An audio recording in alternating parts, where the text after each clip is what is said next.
이번 한 주 동안 종료주일을 보내고 있습니다.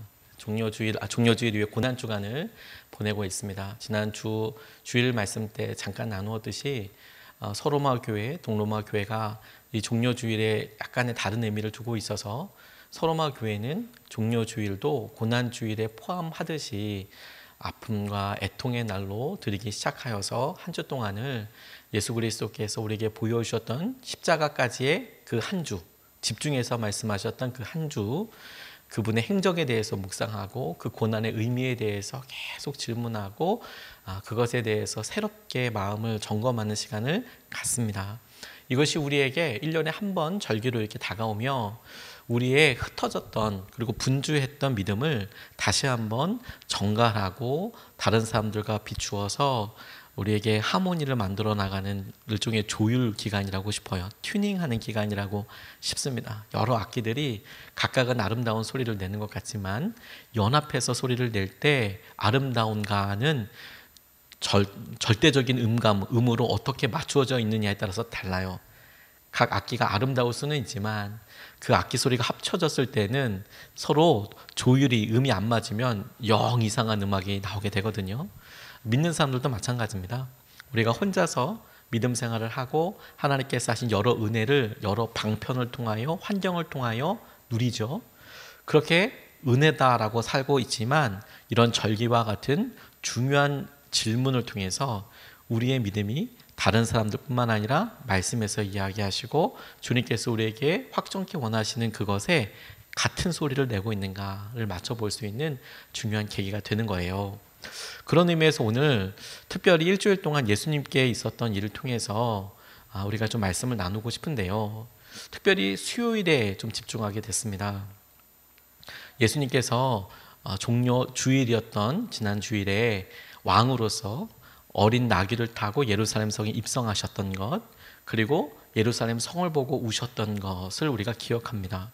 그리고 성경 말씀에 꼼꼼히 그날 다음에 어떤 일들이 있었는지를 살펴보면 학자들마다 약간의 차이가 있지만 대부분의 학자들이 동의하는 부분들을 간추려 보면 월요일에 해당되는 날에 주님께서 성전을 깨끗이 하신 것들이 나옵니다. 거기서 팔고 있는 물품을 팔고 돈을 바꾸고 하는 사람들을 청소하시고 엄청 깨끗이 성전을 정확히 하셨던 일이 일어납니다.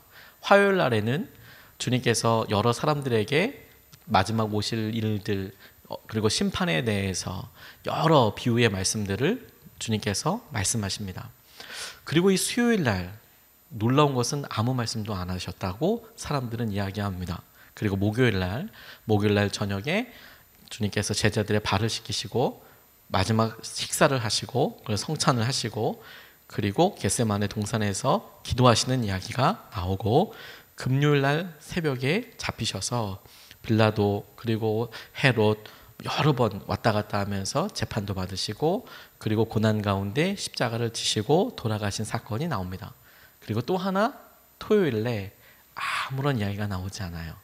토요일 날 예수님께서 무덤 가운데 머무셨던 그 시간은 언급이 아무것도 없습니다. 그리고 주일 아침에 마침내 부활하신 주님을 만난 제자들이 나오고 엠마오로 가서 가던 길에 예수님을 만났던 사람들의 이야기도 나옵니다. 근데 제가 이 수요일에 주목했던 이유가 있어요.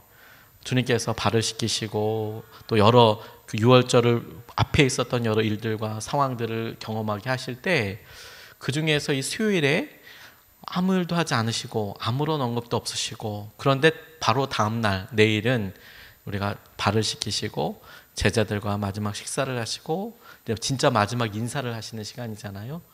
그런데 이 수요일이 저에게는 이렇게 여겨졌어요. 아주 일상적인 하루가 진행됐겠구나. 말씀을 전하시고 그 말씀에 대한 여러 일들이 있었죠. 그리고 성경에 쓰여지지 않았던 지극히 일상적이고 제자들이 나중에 예수님께서 보내셨던 한 주에 어떤 일이 있었을까라고 생각했을 때 딱히 기억이 나지 않을 만큼의 일상적인 일들이 있었을 거예요. 식사하고 이야기하고 제자들과 함께 예루살렘 성을 돌아다니셨는지 혹은 제자들과 하루 종일 계셨는지는 모르겠지만 분명히 제자들과 함께 있었던 것은 상상할 수 있겠지요. 그날이 아주 일상적이고 지극히 평범한 하루가 되겠다고 싶어요. 그래서 예수님의 행적에 대해서 말씀이 침묵하고 계십니다. 이 침묵은 우리에게 참 중요하다고 싶어요. 왜냐하면 이 침묵이야말로 우리에게 주시는 메시지가 있거든요. 부모가 아이들에게 이야기를 할 때에도 부모의 의견을 전달하지만 가만히 눈빛을 바라보고 있을 때도 의견을 전달합니다. 혼을 내기 위해서도 그렇고 내가 얼마나 사랑하는지도 그렇고 내가 여러 가지 모습으로 우리가 표현을 하죠. 침묵은 아무것도 안 하고 있는 거라고 생각하는 것은 착각이에요.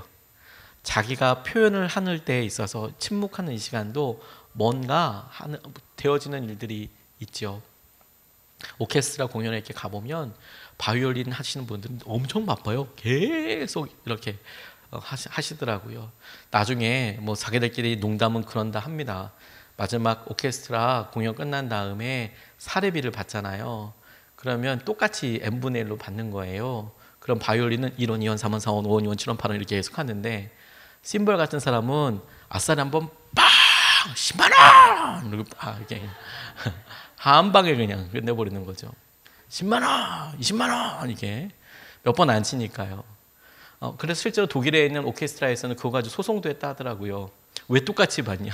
왜 여기 나왔는데 저 사람 한 번, 두 번 치는데 왜 똑같이 받냐라고요.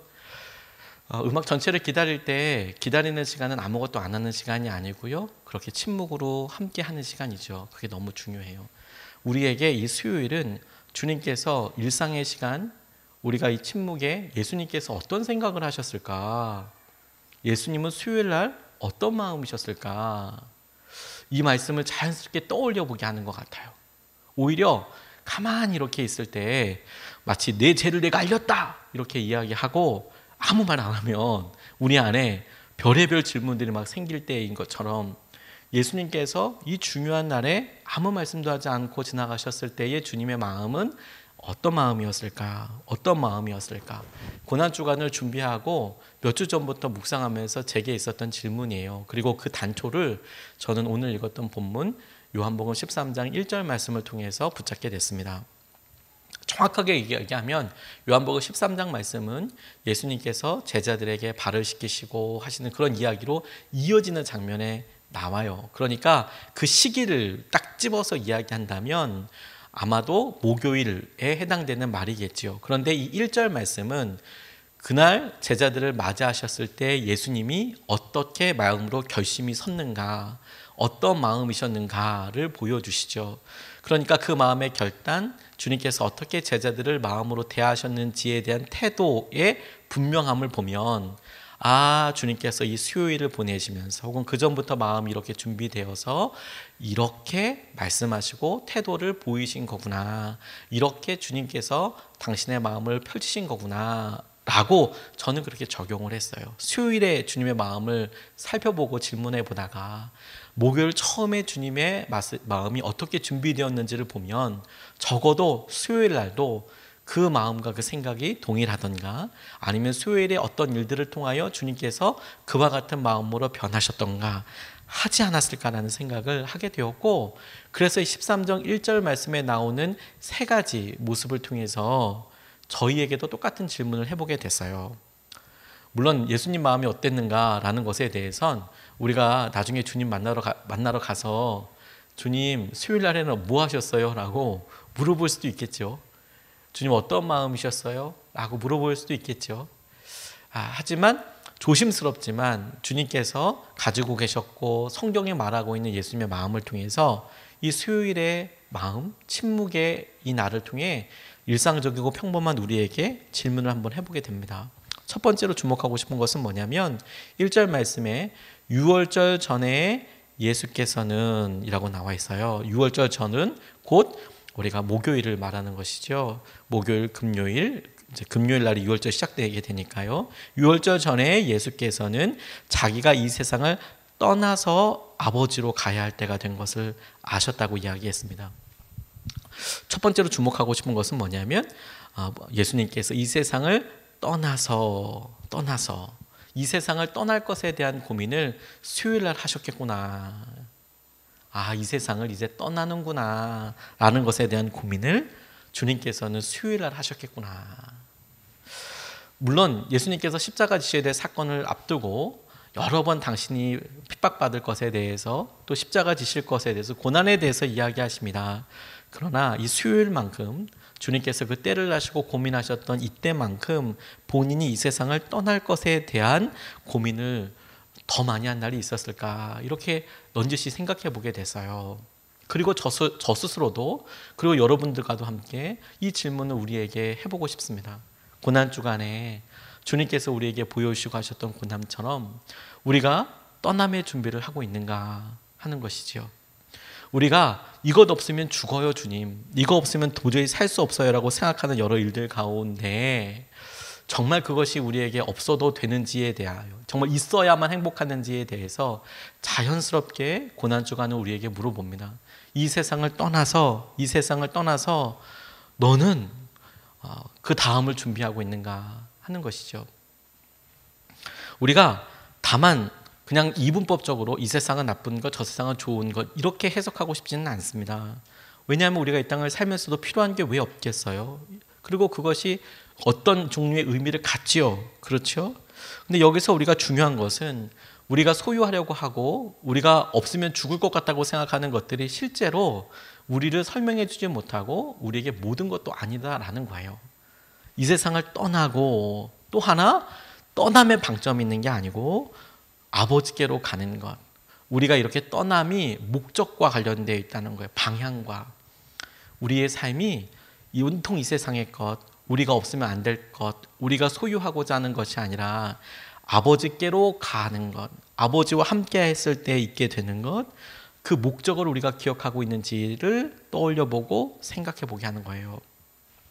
저는 선한목자교회 다닐 때 참 행복하게 목회했는데 어느 한날 이런 고민 때문에 제 삶에 혹은 저의 목회에 중요하게 정신을 차린 적이 있었어요. 무슨 문제가 있었던 것도 아니고 아마도 30알이 40알이 이렇게 하는 것처럼 40알이 할 때 즈음이었나 봅니다. 모든 게 다 괜찮고 가정도 괜찮고 뭐 교회도 너무 괜찮고 동력자들도 좋고 이렇게 시간이 되는데 정말 어느 순간에 질문 하나가 저를 내게 어렵게 했어요. 질문은 너무 단순한 거였습니다. 제가 이렇게 나이를 10년, 20년, 뭐 한 30년 이렇게 목회를 하고 매주마다 몇 번 설교를 하고 그리고 그렇게 1년이 지나고 그렇게 곱하기 30을 하면 그럼 내가 은퇴구나. 뭐 당연히 계산할 수 있는 거 아니에요? 여러분들도 아이들이 이렇게 몇 번 학교 보내고 그러면 졸업할 거고 본인들도 이렇게 해보면 어느 순간에 은퇴 때를 맞이할 거고 혹은 그려볼 수 있는 루틴과 그려볼 수 있는 삶의 모습이 있지 않습니까? 그리고 그 넘어서라고 이야기할 때 그때는 내가 나이가 더 이상 뭐 할 수 있는 게 있을까라고 생각할 때는 한계들이 다 있으실 거 아니에요. 그게 어떤 분들은 좀 높을 수 있고 어떤 분들은 조금 낮을 수도 있겠죠. 제게 있어서는 목회자로서 은퇴하는 시점, 저희 아버지도 은퇴하시고 뭐 이런 시점이기도 했었으니까. 그런데 그게 말할 수 없이 허무했어요. 말할 수 없이.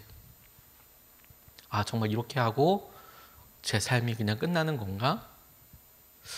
희한하죠. 저는 주님의 일을 한다고 하는 목사이고 실제로 그때에도 설교를 하고 있었고 사람을 만나고 있었는데 내가 설교한다는 거, 내가 사람을 만난다는 거, 내가 사역을 한다는 거, 지금 내가 이렇게 하고 있는 것이 정상일까? 혹은 이렇게 하고 있는 것이 최선일까? 단순한 질문 하나에 오랫동안 마음앓이를 많이 했습니다. 너무 허무해서. 그리고 그 허무의 일들을 고민하면서 찾게 될 때 제 삶에 내가 무언가를 심어야 한다는 거, 그리고 내가 주님을 위해서 무엇을 해야 한다는 거, 다시 말해서 지금까지 목사로서도 익숙해져 있는 일들도 다시 한번 틀을 깨고 내 마음 깊숙이 예수님을 향하여서 정말로 결단하는 일들이 아니면, 그러면 심지어 내가 목회를 하더라도 이것이 얼마나 나중에 후회할 만한 일이 될 수도 있을까라는 질문을 해보게 됐어요. 내가 그냥 그만한 목회하다가 그것이 무슨 큰 교회를 하겠다는 게 아니고요. 그냥 이렇게 덜렁덜렁 내게 주어진 설교 시간을 채워나가고 그렇게 하다가 나중에 주님과 친밀하지 않고 나중에 주님께서 하시는 여러 말씀에 내가 정말 붙잡혀 있지 않는다면 나는 얼마나 허무할까. 바짝 주님 앞에 나아가게 되더라고요.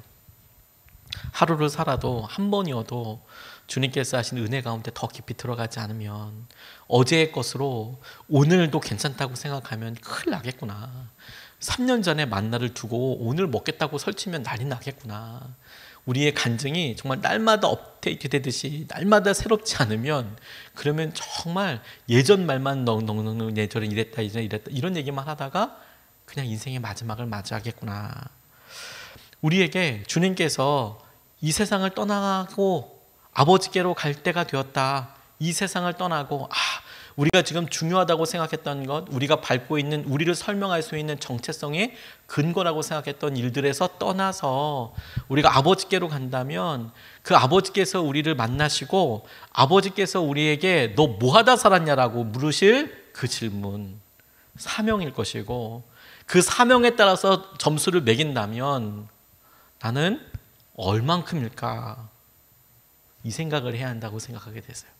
이 세상을 떠나서 아버지께로 가게 될 때 아버지께서 우리에게 우리 삶에 우리 사명에 우리에게 맡기신 것 우리에게 하시는 것 그것에 대해서 우리가 준비하고 가야 한다고요. 저희 교회 아직까지 뭐 이런 시작은 하지만 저 혼자서 막 생각하고 있는 막 이런 게 있어요. 저는 저희 교회에서 NGO 단체도 만들어서 여러 교회들도 섬기고 싶고 해외에 있는 여러 어려운 나라들도 섬기고 싶고 교회들도 섬기고 싶어요. 꿈이 크죠. 뭐 교회를 크게 뭐 이런 생각은 없어도 우리가 여기 어려운 아이들도 도울 수 있고 그러기 위해서 얼마든지 교회가 더 노력하는 것은 필요하다고 생각을 하고 있어요. 그래서 이름도 벌써 지어놨어요. 뭐라고 지어놨냐? 저 혼자서 생각하고 있냐면 2달란트 미션이라고 2달란트 사요. 우리가 5달란트 받은 사람이 아닐 수도 있잖아요. 그런데 적어도 그 달란트 가지고 가만히 있으면 안 되겠더라고요. 2달란트라도 열심히 가지고 일하는 사람이 너무너무 필요하겠더라고요. 우리에게 하나님께서 주신 것들이 있죠. 고난주간은 주님께서 우리에게 침묵을 통해서 말씀하실 때 우리에게 그 현실과 덜퍼덕 만나게 합니다. 네가 지금 단단하다고 생각하는 너의 삶의 근거, 이 세상의 것이 너희들이 떠나야 할 것이야. 아버지께로 가게 됐을 때 그 아버지 앞에서 너희들은 몇 전짜리 인생인지 어떻게 목적과 사명을 두고 살고 있는지 점검해라. 두 번째로 이 단어의 이 본문에서 예수님께서 목요일 그날을 맞으시기 전에 이 유월절 때 맞으셨던 생각에서 주목하게 되는 것은 다시 1절 말씀에 유월절 전에 예수께서는 자기가 이 세상을 떠나서 아버지께로 가야 할 때가 된 것을 아셨다 에서 가야 할 때가 된 것을 아셨다라는 말씀에 대해서 주목하게 됐어요. 평범한 날 중에 이렇게 일상적이고 주님께서 설명하시지 않은 이 침묵의 날에 예수님께서 그 목요일 날 이제 내가 떠나겠구나 이런 때를 아셨대요. 그 떠나겠구나 그게 바로 오늘이구나 내일이구나 이렇게 아셨을 그때 그 많은 생각을 하게 됐던 것은 당연히 침묵이 있었던 이 수요일이겠죠. 언제입니까? 예수님 스스로도 여러 번 제자들에게 핍박에 대해서 말씀하셨다니까요. 십자가 고난에 대해서 말씀하셨다니까요. 그리고 그것에 대해서 떠올리면서 기도하실 때 그 때에 대해서 완전히는 모르셨을 것 같아요. 그런데 이제 이 목요일이 되었을 때 그 때를 아셨다라는 이 표현에서 수요일 날 예수님의 마음속에 있었던 가장 커다란 생각 중에 하나는 침묵 중에 하나는 지금이구나. 이제 다가왔구나. 다가오는구나. 이런 생각을 하셨을 것 같아요. 아이를 이제 분만하러 가는 엄마들을 옆에서 같이 이제 응원하면 저희 집사람도 그렇고 저희 교회 성도님들을 이렇게 응원할 때 이렇게 보면 엄마들이 이렇게 예정일을 받잖아요. 그래서 이날이 아마 예정일입니다. 그리고 초산일 경우에는 이제 뭐 조금 날짜가 이렇게 왔다 갔다 할 수 있습니다. 그런 설명을 자세히 듣지요. 그런데 그 하루하루를 이렇게 맞이할 때 몸이 변하고 더 힘들어지고 그런데 다들 경험해 보셨을 겁니다. 마음에 드는 불안함, 두려움 이런 것들을 이제 한 날을 딱 찍어 놓고 이제 얼마 남았구나. 어떻게 됐구나. 이런 식으로 이제 생각을 하죠. 그럴 때 제일 많이 일어나는 일이 뭐겠습니까? 남자들이 군대 가는 날을 딱 입영 날짜를 받습니다. 그러면 이제 그 날짜는 웬만하면 바뀌지 않죠. 그런데 그날 전에 가기 싫다. 군대 가기 싫다. 도망가고 싶다. 이런 생각을 수없이 할 텐데 근데 그날 가지 이러면서 일어나게 되는 제일 일반적이고 제일 많이 있는 일들은 뭐냐면 그날에 대한 의미를 부여하고 그리고 그날에 대해서 믿는 사람들은 믿음으로 선포하고 믿음으로 고백하고 기도하는 반복적인 행동들이 있더라고요. 그날을 아는 것과 모르는 것과의 차이는 그날을 알면 내가 그것을 맞은 그때까지 내가 더 구체적으로 준비할 수 있어요. 그래서 때를 아는 것이 축복일 수도 있고 그리고 아픔일 수도 있습니다. 남은 시간을 생각하면서 이걸 내가 잘 보내야겠다라고 하면 기가 막힌 기회이고 축복인데 남은 것들을 생각하면 나 이거 다 버려야 되는 건가? 나 이거 어떡하냐? 안 되면 어떡하냐? 이런 생각을 하는 순간 이게 아픔일 수 있죠. 마지막 삶의 날을 시한부 인생을 받으신 분들도 이렇게 보면 다 똑같지 않습니다. 그 일을 기가 막히게 준비하는 분들도 계시고요. 그 일을 너무 힘들게 보내셔서 같이 안타깝게 그 시간을 보내는 분들도 계세요. 물론 어느 분이 더 옳다고 이야기하는 것은 아닙니다만 그런데 우리의 삶에 다가오는 그 날을 보고 넉넉히 준비하고 넉넉히 기다리는 것은 참 필요한 일이라고 생각하게 됐어요. 이때를 채우고 있는 게 침묵이거든요. 예수님은 분명히 그러시지 않으셨겠지만 예수님은 분명히 이 수요일날 그러시지 않으셨겠지만 우리들을 그 침묵의 때를 그대로 적용해 보게 됐어요. 우리는 우리 앞에 우리가 도저히 하기 싫고 도망가고 싶은 그날 앞에 어떻게 반응하던가. 예수님이라면 그렇게 하지 않으셨겠지만 연약한 우리는 끊임없이 의심하고 끝없이 누구 탓을 하고 내가 왜 이거 해야 하냐고 이렇게 묻기도 하고 걱정과 어려움 가운데 있을 거예요. 그리고 거기 앞에 마치 끌려가듯이 마주할 수도 있겠죠. 하지만 어떤 사람들은 믿음으로 다시 한번 어려움과 아픔을 마주하고 이건 주님께서 내게 허락하신 기회라 고백하며 끊임없이 두려움을 고백하고 넘어서는 과정을 갖게 됩니다. 그게 놀라운 열매 맺는 과정이에요, 사실. 때를 아시고 그 시간을 기다릴 때 주님은 분명히 그렇게 우리에게 하셨던 것 같아요. 마치 여러분 군대를 다녀온 사람들이 가보면 안다. 그거 죽진 않는다. 마치 첫 번째 아이를 낳고 그리고 다른 자매들 있는 분들에게 이렇게 이야기해 주면서 진심으로 위로해 줄 때 힘들고 어렵고 여러 그런 게 있지만 그래도 나아보니까 너무 기뻐요. 그래도 나아보니까 죽진 않더라고요. 오히려 더 기쁨이더라고요. 그렇게 얘기해 줄 수 있죠. 그게 무엇인지 넘어가 본 사람에게. 하나님께서 이런 침묵을 통해서 우리 일상에 주님께서 꼭 물고 싶으신 것들, 그 때를 알고 그 때를 마주하고 하나님께서 하시는 것을 보라고 이렇게 말씀하신다고 싶어요. 본해퍼 목사님 마지막에 의사 피셔 홀스트롱이라는 분이 이 본해퍼 목사님이 마지막 이제 교수형 당하기 전에 기도하던 모습을 이렇게 봤대요. 이 의사는 아마도 그 수용소에서 부검의처럼 이제 마지막 죽음을 확인하는 그런 의사, 교수형이 처해지고 났을 때 죽음을 확인하는, 혹은 마지막 이제 독일은 카톨릭 국가가 아니라 개신교였거든요. 루터란이라고 루터 개신교. 이제 그렇게 하다 보니까 이제 마지막에 기도해 주거나 혹은 뭐 어떻게 하라 할 때도 목사도 필요했고 의사도 필요했거든요. 근데 이분이 이제 본해퍼 목사님 마지막에 그 모습을 봤어요. 그런데 이분이 이런 글을 남겨놨더라고요. 하나님의 뜻에 그토록 철저히 순종하며 죽어가는 사람을 본 적이 없다. 이것이 이제 본해퍼 목사님을 본 이 의사 피셔 홀스트롱이라는 사람의 이제 고백이에요. 하나님의 뜻을 그토록 철저히 순종하며 죽어가는 사람을 본 적이 없다.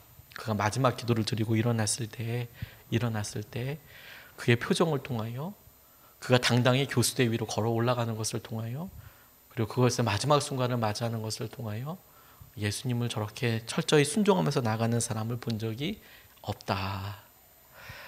그 표현이 참 제 마음속에 와서 닿았어요. 사형 언도를 받았죠. 그리고 그 사형이 언제 집행될지 모르죠. 그런데 그날 당당히 걸어갈 수 있는 것은 내게 있을 그 날을 내가 떠올리고 내가 그것을 알아 끊임없이 부딪혀서 하나님께서 하시는 은혜를 누리게 하는 거죠. 그런 의미에서 여러분, 이 고난주간과 주님께서 우리에게 맡게 하시는 부활은 우리가 언젠가 맞게 될 죽음과 마지막에 대한 끊임없는 연습이에요. 나 죽을 때, 내가 침묵 가운데 있을 때 나는 어떻게 살 건가? 나는 어떻게 이끌 건가? 그리고 주님께서 약속하신 부활이 우리에게 어떠한 의미인가? 적어도 1년에 모든 예수님을 믿는 사람들에게 적어도 이 한 주간은 우리가 언젠가 마주하게 될 죽음에 대해서 우리가 평소 때 잘 생각하지도 못하고 오히려 터부시 여겨서 이런 것 좀 너무 그러지 않아? 이렇게 생각하는 것들에서 아니, 가장 죽음에 가깝게 가장 밑에서 그것이 우리에게 어떤 의미이고 어떤 삶의 가치인지를 보게 하는 통로가 돼요. 하나님께서 예수님을 통하여 그 때를 아시고 우리에게도 그런 때가 있다는 것을 상기시켜 주시고 움직이게 하십니다. 마지막으로 기억하게 하시는 것은 첫 번째는 주님께서 우리 가운데 너희 떠날 거야. 그리고 아버지에게로 가는 거야. 너의 삶이 사명과 주님의 뜻대로, 하나님의 뜻대로 결정될 거야. 평가될 거야. 두 번째는 너희들이 떠나는 때를 기억해. 떠나게 될 때 한 점이 있다는 것을. 그리고 그날을 위해서 계속 준비해. 마지막 세 번째는 주님께서 마지막으로 보여주셨던 태도이고 표현이에요. 1절에 하반절에 나와 있는데요. 세상에 있는 자기의 사람들을 사랑하시되 끝까지 사랑하셨다. 세상에 있는 자기의 사람들을 사랑하시되 끝까지 사랑하셨다. 이런 고민이었습니다. 여러분, 저는 이 말씀을 묵상하면서 저에게 이렇게 제 고민에 대해서 점검해 보게 됐어요. 주님의 마지막 고민이, 주님이 이제 목요일날 발식이고 그리고 그 가운데 가룟 유다도 있고 기도도 하시고 십자가 지실 것을 미리 아셨다 했잖아요. 그걸 아시고 이제 수요일날 고민을 하시는데 마침내 그 수요일을 보내시고 제자들과 함께 식사를 하러 그 시간까지 주님이 딱 결정 내리신 게 뭐냐면 끝까지 사랑하셨다라는 거예요. 저는 이 말씀을 제게 이렇게 질문해 보게 됐어요. 주님의 걱정은 고난에 대한 걱정이 아니었습니다. 주님의 삶의 마지막 주제는, 주님의 삶의 마지막 정점은 능력에 대한 고민이 아니었습니다. 사랑에 대한 고민이어서요. 제자들을 끝까지 사랑하시겠다. 다시 말해서 저는 이것이 저에게 이렇게 들려지더라고요. 제 삶의 마지막에 내 가장 커다란 고민, 가장 본질적인 고민은 내가 끝까지 사랑하는 사람일 수 있을까? 내가 내 주위에 있는 사람을 끝까지 사랑하는 사람일 수 있을까? 내가 예수님처럼 내가 끝까지 사랑하셨다 이렇게 표현 나와 있는 것을 예수님께서 십자가에서 완전히 우리를 향한 사랑을 보여주시는 것처럼 제 삶의 고민도 부활절을 맞이하고 고난주간을 보내면서 제 삶의 중심이, 제 삶의 가장 커다란 걱정이, 염려가 나 뭐 먹고 살지? 나 앞으로 어떻게 될까? 나는 능력이 있나 없나가 아니라 내가 사랑할 수 있을까? 내가 여전히 사랑할 수 있을까? 내가 한 번 더 사랑할 수 있을까? 내가 끝까지 사랑할 수 있을까? 이게 우리 삶의 중요한 질문이 되어야 하는 거구나. 내가 끝까지 사랑할 수 있을까? 그렇구나. 그리고 아예 목표도 명확하게 보여주시죠. 우리의 삶의 목표는 끝까지 사랑하는 거구나. 우리의 삶의 목표는 끝까지 사랑하는 거구나. 특별히 이 사랑은 우리가 항상 주님께서 사랑에 대해서 우리에게 이야기하실 때, 요구하실 때 쓰시는 표현인 아가파오라는 단어를 써요. 하나님의 사랑에 대해서, 하나님이 사랑하시는 것과 관련돼서 도전하실 때 아가파오라는 단어를 쓰거든요. 우리에게 너는 하나님의 사랑으로 끝까지 사랑할 수 있겠느냐? 그 이야기가 제게 되게 중요한 것으로 다가왔어요.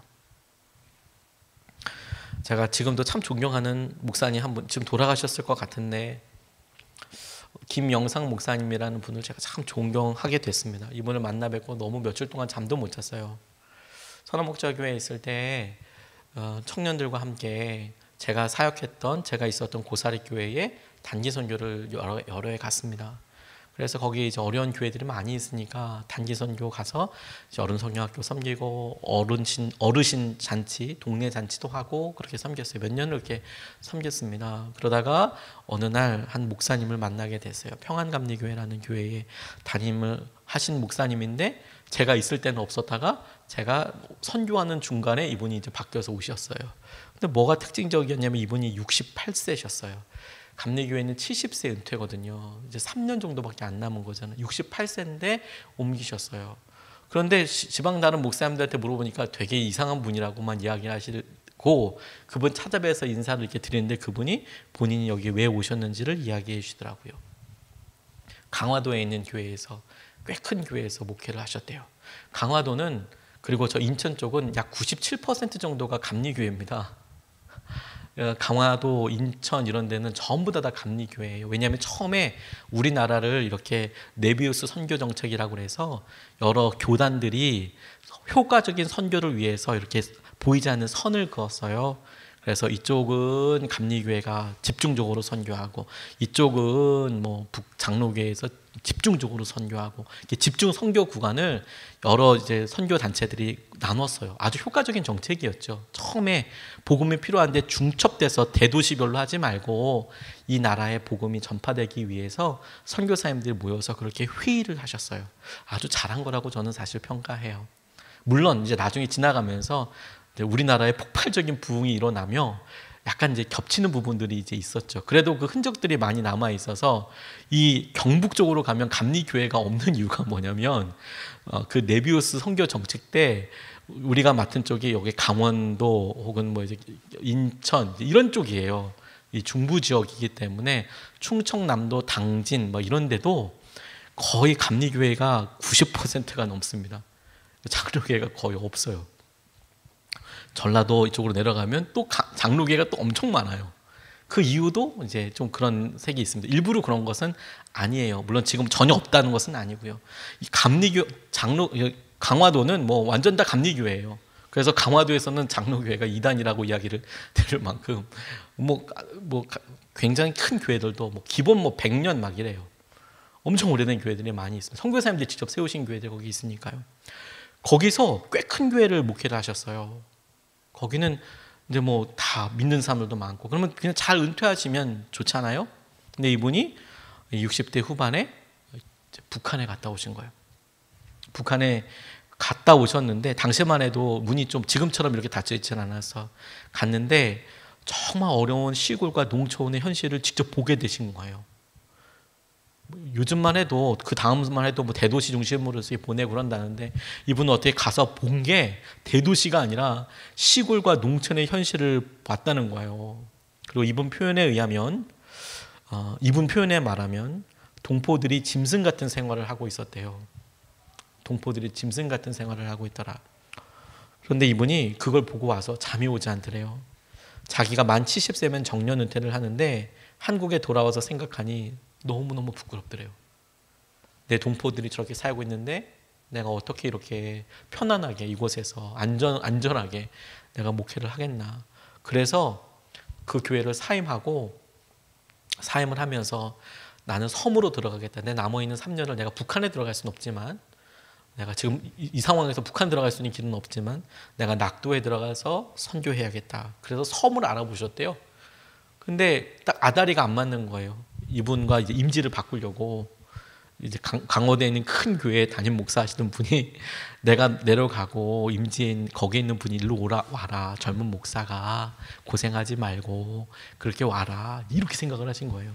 그런데 이 낙도에 그런 마땅한 교회가 딱 아다리가 맞지 않아서 괴산의 평안감리교회라는 교회로 오시게 된 거예요. 거기도 아주 어렵고 힘든 교회였거든요. 거기에 이렇게 오셨어요. 이분 와서 이 교회에서는 사실 부흥이 일어났어요. 왜냐하면 맨날 목사님이 그 마을에서 제일 나이 어린 사람이었거든요. 그런데 이 68세 목사님이 딱 오시니까 이제 한 중간 정도는 되는 거예요. 완전 어린 건 아니고 그러니까 청년회 이렇게 시킬 수 있는 거예요. 물론 청년회가 50대지만 50대 와서 교회를 좀 하라고. 그러니까 이제 어르신으로 대접을 하는 거예요. 어르신으로. 그래서 마을잔치도 사람들도 많이 하고. 근데 이분이 저한테 그러셨어요. 내가 마지막 3년 목회하리라고 결정하고 여기 왔다. 내가 마지막 3년 목회하리라고 결정하고 왔다. 제가 그분 만나 뵙고 진짜 마음이 너무 먹먹해서 정말 행복하기도 하고 주님 앞에 너무 두렵기도 하고 그랬어요. 그렇구나. 주님께서 우리에게 하시는 여러 일들에 대해서 내가 끝까지 주님을 사랑할 수 있을까? 내 마지막에 내 은퇴할 때 내가 마지막 어떤 숨을 쉴 때 나는 끝까지 주님을 사랑할 수 있을까? 그게 우리의 중요한 고민이어야겠다. 고난주간에 기도 방향이어야겠다. 하나님, 제가 제 주위에 있는 사람 끝까지 사랑할 수 있을까요? 주님, 제가 하나님 아버지를 끝까지 사랑할 수 있을까요? 하나님, 끝까지 사랑하게 해주십시오. 내가 내 주위에 있는 사람들 끝까지 사랑하게 해주십시오. 한 번 더 사랑해보게 해주십시오. 다음 1년까지 주님께서 우리에게 주신 숙제이자 내년에 오늘을 생각하며 우리가 확인해야 할 질문이기도 해요. 그게 내가 사랑하는 사람이 되었나? 내가 사랑하게 되었나? 3가지 말씀을 같이 나눴습니다. 그리고 이것이 이 고난주간 내일, 모레, 그리고 우리 부활을 맞기 전까지 우리가 또 일상을 계속 보낼 거예요. 우리에게 중요한 기준이 되었으면 좋겠습니다. 이 세상에서 떠날 거예요. 떠날 겁니다. 하나님께로. 사명으로 다시 점수를 매겨볼 수밖에 없을 거예요. 우리가 우리 스스로 몇 점을 주는 것과 상관없이 주님께서 우리에게 맡기신 달란트를 가지고 너 뭐 했니? 라고 물어보실 때 주님, 제가 2달란트지만 주님, 제가 이렇게 순종하려고 했습니다. 보여드릴 수 있으면 좋겠어요. 2번째, 한 날을 찍어서 우리가 부활절 혹은 우리가 이런 고난주간을 딱 때를 아듯이 우리도 때를 찍어서 이렇게 딱 연습하는 거죠. 우리에게도 그 마지막 때가 있어요. 마지막 때가 있어요. 그리고 그 때를 마주하면서 끊임없이 우리가 죽음을 연습하죠. 이 고난주간에 우리의 그 마지막과 우리의 마음을 점검할 수 있으면 좋겠습니다. 그리고 마지막으로 우리의 고민이 끝까지 사랑하래요. 주님, 난 끝까지 주님을 사랑하고 싶습니다. 어떤 고난과 어려움을. 그래서 우리 삶에 끊임없이 이것이 중요한 질문이 되어서 주님 하시는 것을 함께 볼 수 있었으면 좋겠습니다. 오늘 말씀 붙잡고 같이 함께 기도하겠습니다. 주님, 주님의 일주일을 우리 같이 묵상하고 따라갔는데 침묵의 날, 평범한 하루에 주님이 아무 말씀하지 않으셨지만 주님 어떤 생각이셨을까, 어떤 마음이셨을까 조심스럽게 생각해 봅니다. 아버지, 우리에게 날마다 주님께서 하신 은혜, 매년마다 오는 이것이 주님 우리의 마지막을 준비할 수 있게 해주시고 또한 우리의 부활을 준비할 수 있게 하여 주시고 그래서 주님께서 행하시는 것을 우리가 누릴 수 있게 하여 주십시오. 아버지 하나님께서 인도하여 주시는 것을 우리가 온전한 말씀과 약속으로 누리게 하여 주십시오. 우리가 이 시간에 같이 말씀 붙잡고 함께 기도하겠습니다.